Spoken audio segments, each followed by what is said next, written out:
벌써 9장 포피 전략 중에 마지막인 프로모션 전략에 대해서 설명을 드리도록 하겠습니다. 도입 사례로는 요번에 칠판에서 사용됐던 것을 바꿔가지고 메타버스 3차원 가상세계에서 촉진 전략에 관련된 도입 사례로 새로 변경을 했고, 뒷부분에 그 SK2라는 화장품에 대해서 설명을 좀 더 자세히 드리는데, 이전에 칠판에서는 SK2를 가지고 도입 사례를 화장품 설명을 드렸어요. 근데 SK2가 우리나라 기업이 아니라 일본 기업이라 가지고 제가 이제 될 수 있으면은 국내 기업 위주로 해가지고 설명을 드리려고 했었는데, 촉진 관련돼 갖고는 좀 재밌는 뭐 전략이나 사례들이 있어 가지고 역시나 9장에서는 외국 촉진 전략들에 대해서 최신 것들을 가지고 이후에 따로 도입 사례 영상을 설명드리도록 할 거예요. 그래서 9장 촉진 전략에서는 1절 국제 촉진의 개념에 대해서 배워보고, 촉진 전략 프로모션 안에는 우리가 이제 커뮤니케이션을 위한 메시지를 어떤 것을 포함하고 있는지 그 메시지에 대해서 좀 자세하게 설명을 드리고, 그 다음에 촉진을 할 때 우리가 고려해야 될 요소들이 어떤 게 있는지 2절에서 파악을 해보고요. 3절에서는 국제 광고에 대해서 내용들을 좀 설명을 드리고, 4절에서는 기타의 국제 촉진 수단들이 어떤 것들이 있는지, 그 다음에 5절에서는 비대중 매체를 이용한 촉진 방법들 또는 수단들에 대해서 설명을 드리도록 할 거예요. 그래서 촉진 전략이 그래도 가장 기업에서 아이디어라든지 참신한 창의력이라든지 이런 걸 필요로 하고, 각 국가별로 이제 촉진, 광고, 홍보에 대한 규제라든지 이런 것들이 다 다르기 때문에 국제 광고나 국제 촉진에 있어서는 그러한 국가별 규정이라든지 법률 이런 것들을 잘 고려를 해갖고 촉진 전략을 쓰고, 특히나 문화적인 측면에서 국가별로 그 다음에 민족별로 그 다음에 종교별로 촉진 전략을 사용하는 것들이 다 달라지고 세심한 주의를 기울여야 된다, 이렇게 말씀을 드릴 수가 있어요. 그래서 촉진 전략이 이제 광고나 이런 걸 보면은 굉장히 재미가 있을 수 있다, 이렇게 얘기를 드릴 수가 있고요. 9장에서의 국제 촉진에 관련된 도입 사례는 메타버스 3차원 가상세계 촉진 전략이라고 해가지고 메타버스를 이용한 제페토에서의 랄프 로렌 매장 운영이라든지, 메타버스에 이제 로블록스를 이용한 나이키 광고 촉진이라든지, 그 다음에 NFT 대체 불가능한 토큰을 통해 가지고 아디다스가 뭐 개당 91만 원에 3만 개를 팔았다, 뭐 이런 내용들에 관련된 메타버스 촉진에 관련돼 가지고 나중에 자세한 도입 사례 영상으로 설명을 드리도록 하겠습니다.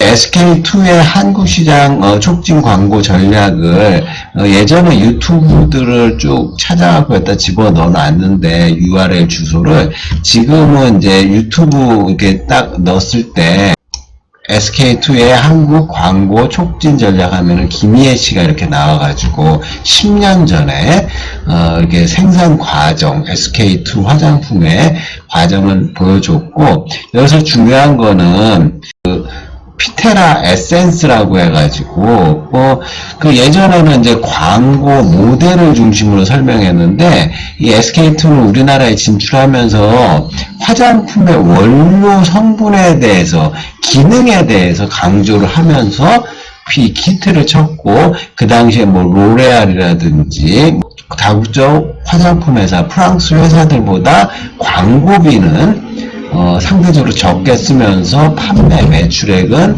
아주 높게 나온 그 기능성 화장품의 화장품 원료에 초점을 맞춘 새로운 시각의 촉진을 했다, 이렇게 말씀을 드릴 수가 있어요. 그 다음에 화장품에 대해서 이제 좀 더 재밌는 기사들을 좀 더 찾아갖고 제가 설명을 드리자면, 이게 좀 이제 헤럴드 좀 오래전 기사인데, 원가가 1160원짜리 화장품을 10만원에 판다. 그래서 화장품 풍미가 그 제품 중에 가장 많이 비용을 받는다. 그래서 가격을 높게 받는다, 이렇게 얘기하고, 중국에서 10대 10대 폭리 상품을 발표를 했어요. 그중에 화장품에 거품이 제일 많다. 그래서 특히 화장품은 국내에서도 고가에 판매되고 있어 화장품 가격 거품 논란이 이어질 전망이다. 화장품은 이제 화학 제품, 화학 성분이 이제 된 건데, 여기 보시면은 이제 중국에서의 10대 폭리 상품에 화장품이 들어갔고, 두 번째 생활용품, 음료수, 바이주, 그러니까 백주, 술 있잖아요. 그 다음에 약품, 기능성 식품, 통신, 소프트웨어, 소형 가전, 자동차 순으로 폭리 마진을 많이 회사에서 붙여갔다 이렇게 얘기를 하고요. 그 다음에 화장품, 고가 수입 화장품 브랜드는 원가의 100배 가까운 수익을 내고 있다 이렇게 얘기를 하고 있어요. 그래서 그 중에서도 SK2 페이셜 트리트먼트 에센스가 제조 원가가 1160원에 불과하지만 판매할 땐 11만 6천원에 판매하고 있다. 시세이도의 아이크림은 포장 비용 포함 원가가 1,800원에도 못 미친다. 이렇게 얘기를 하고 있어요. 이게 한 8년 전 기사인데, 8, 9년 전 기사인데, 뭐, 이렇게, 나와 있는데, 그래서 여기에 들어가는, 원료 가격이라든지 뭐 이런 것들, 개발 비용 막 했을 때 인건비가 이제 가장 많이 들어가고, 그다음 광고, 판매, 촉진 비용이 20% 정도 차지한다. 이렇게 나오고 있어요. 그래서 이제 소비자들에게 원가 대비 그 거품 논쟁이 가열되고 있다는 헤럴드 경제 기사를 옛날에 제가 인용을 해가지고 설명 좀 드리고 있는데, 화장품 원가가 이렇게 된 거에는 포장 용기라든지 모델이라든지 그 다음에 브랜드 유통이라든지 마케팅 비용 추가라든지 관세 뭐 여러 가지 요소 때문에 하나가 이렇게 뭐 100배 이상의 가격을 받는다 이렇게 얘기를 하고, 우리나라 아모레 퍼시픽이라든지 LG 생활 건강 이런 데서 만든 화장품도 많은 마진을 남기고 외국에 수출을 하고 있죠.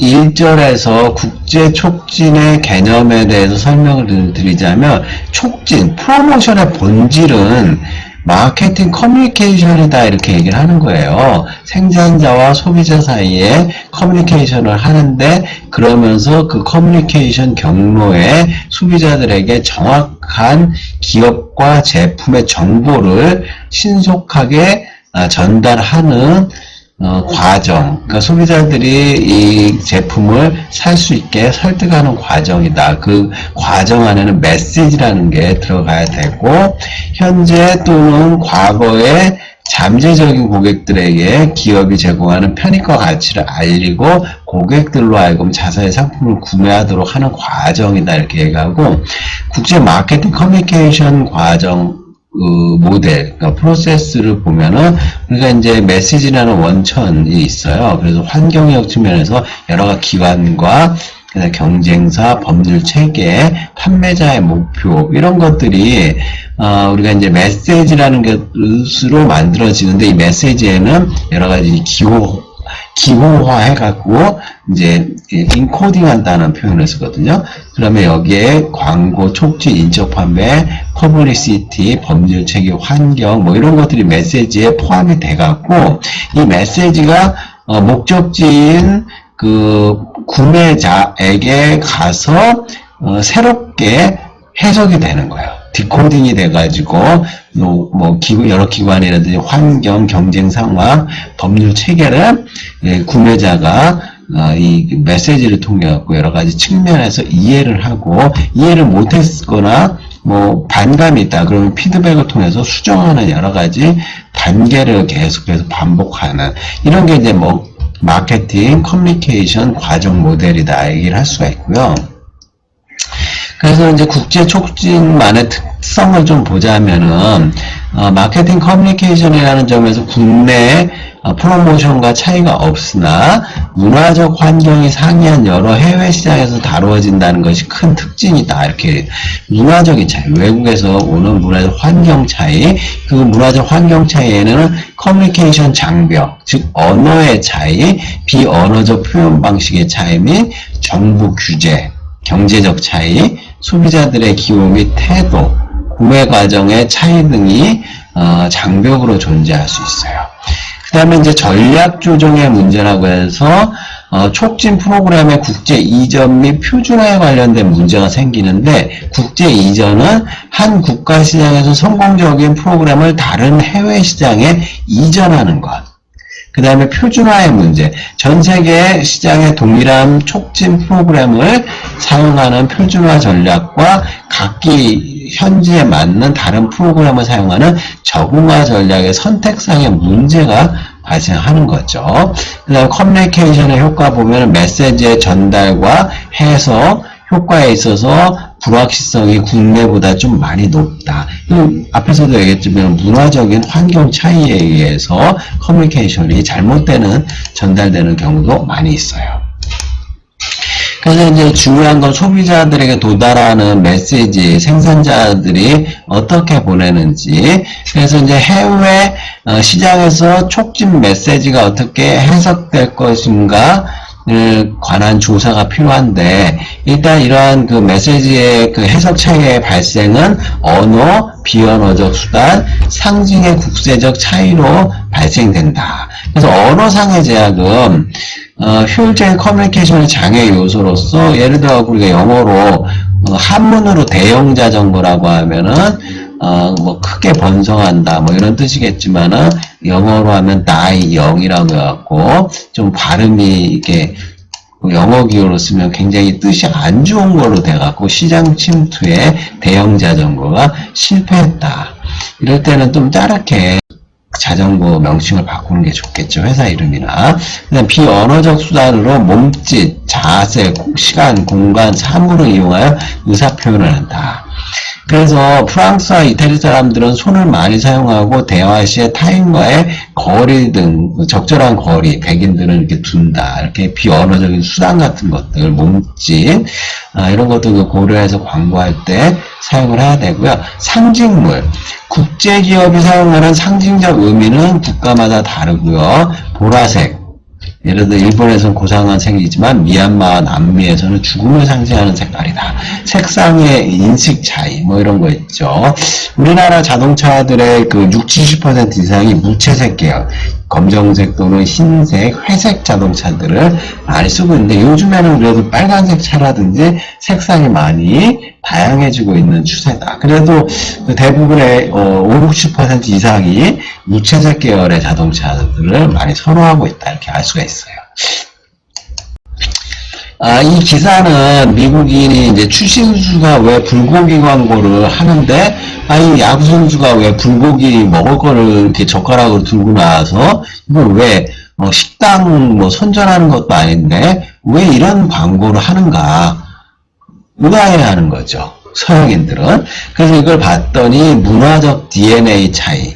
그러니까 동양인과 서양인들은 같은 사물을 보더라도 다르게 인식하고 이해를 한다는 거죠. 그래서 이제 그 동양인들은 통합적 사고, 연관된 사고. 그러니까 추신수가 불고기, 한국의 대표적인 상품을 선전함으로써 한국에 대한 이미지와 홍보를 올려주고, 그 다음 추신수 자체도 유명한 사람이기 때문에 시너지 효과로 충분히 불고기를 안내하면서 한국에 대해서 알릴 수 있다. 이렇게 동양인들은 생각하는데, 그에 반면에 서양인들은 이걸 보면 추신수 야구 선수는 야구 선수고 불고기 먹는 거는 먹는 거고 따로따로 이분법적, 그러니까 분리적인 사고를 한다는 거죠. 그런 면에서 이제 분석적 사고 이런 것들이 이제 서양인들이 이런 차이점이 있으니까, 이런 면에서는 이제 이 불고기 광고가 전 미국에서 성공하지 못했다 뭐 이런 표현을 쓰고 있으면서 서양인들이 문화를 인식하는 그런 차이점들을 고려를 해봐야 된다, 이렇게 말씀을 드릴 수가 있어요.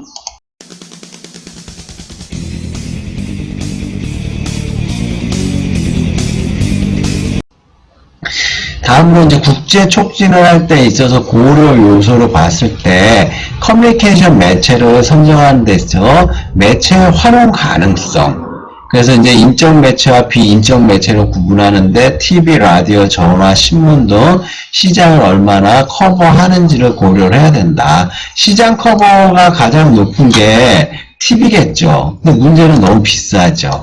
우리가 황금 시청 시간에, TV 광고 한 번 일회성으로 내는 거는 수십억에서 수백억씩 들어간다, 해외에서.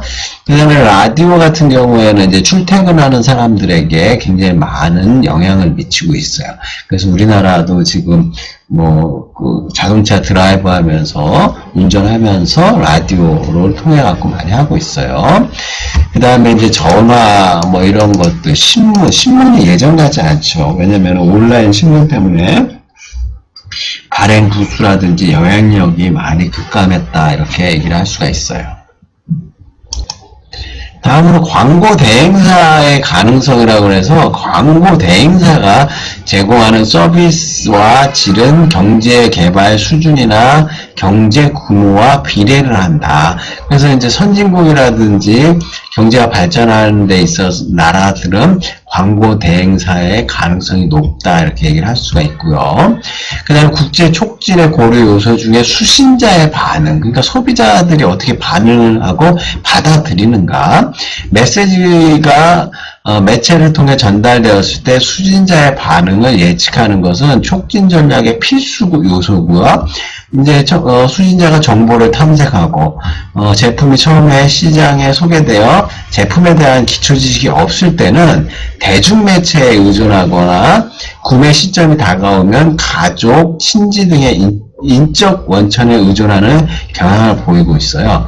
그래서 해외 고객들은 정보 원천의 상대적 중요성과 구매 의사 결정의 요인을 분석해 볼 필요가 있죠. 그래서 이제 태도가 형성이 되는 데 있어서 해외 고객들이 제품 및 서비스를 어떻게 평가하고 특정 제품에 대한 태도를 어떻게 형성하는가를 분석하는 게 중요하고, 특정 제품의 구매 결정에 누가, 언제, 어떻게, 왜 결정하는 거에 대한 기본 지식이 있어야 된다는 거죠. 우리가 이제 아랍이라든지 이슬람 문화권에서는 여성들이 진짜 눈만, 탈레반 보셨죠? 여성들의 사회 진출을 극도로 못하게 하고요. 그 다음에 눈만 보이게 하고, 다니게 하고, 그런 나라가 이제 아랍이라든지 여성에 대한 사회 진출, 남성과의 엄격한 구분과 분리 이렇게 하고 여성들이 억압받고 막 이런 모습으로 많이 언론에 비춰주고 있는데, 재밌는 건 실제적으로 우리가 자동차 구매할 때라든지 집을 살 때, 그냥 가전제품 살 때 이런 거 보면 집에 있는 그 여성들이 어떤 사양에 어떤 색깔로 어떤 제품으로 사라 이렇게 다 하면은 남성들이 또 그 말을 듣고 집에서 구매를 또 해준다고 하네요. 그렇기 때문에 이제 여러 가지를 우리가 고려를 해둘 필요가 있다 이거죠.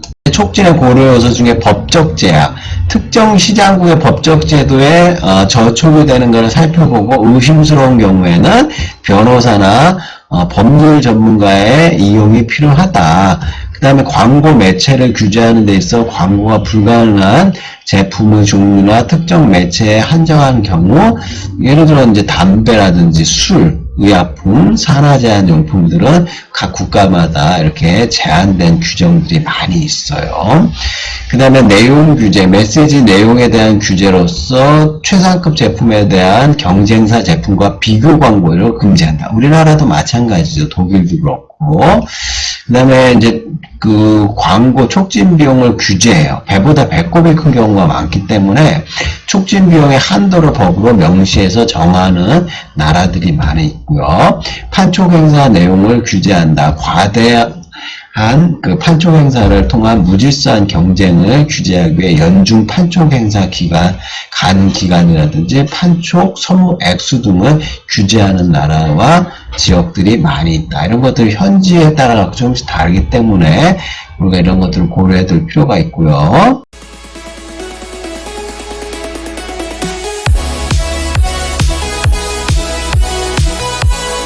이제 국제 광고라고 해갖고 광고 대행사를 우리가 선정을 해야 되는데, 광고는 이제 기업 제품 및 서비스에 대한 각종 정보를 제공하고 제품과 서비스의 수요를 촉진시키는 비인적 유상적 커뮤니케이션 활동이다, 이렇게 얘기를 하고, 광고 표준화에 대한 동기, 그러니까 표준화 전 세계적으로 시켜갖고 글로벌 브랜드 이미지를 창출한다든지, 비용 절감한다든지, 국가 간의 시장 세분화에 소구, 어필 요소로 쓰인다든지, 본사와 자회사 간의 조정과 통제력 제고를 통하여 특별한 경제적 이익을 가질 수가 있다. 이렇게 광고 표준화를 통해.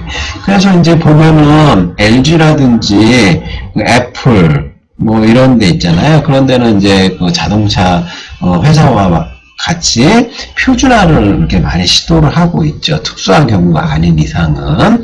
다음과 기준을, 같은 기준을 정해갖고 평가하고 선정하는데 고려 요소들이 있는데, 대행사가 제공할 수 있는 시장의 범위와 정도, 커버할 수 있는 광고 외 마케팅 서비스의 수행 가능 여부. 여기서 말하는 광고만 하고 끝나는 게 아니라 소비자의 반응 정도, 구매 정도, 뭐 태도, 뭐 그런 것들을 통한 마케팅 서비스를 정보를 줄 수 있는지, 대행사와 커뮤니케이션 또는 조정 통제 정도, 그다음 기업의 국제 경영 규모라든지 추구하는 기업의 이미지가 현지 기업인가 국제 기업인가의 여부, 해외 사업 형태, 기업의 조직, 대행사가 시장과에 수행하는 업무의 질, 업무를 얼마나 잘하는가, 기업의 광고 부서와 대행사 간의 상대적인 역할.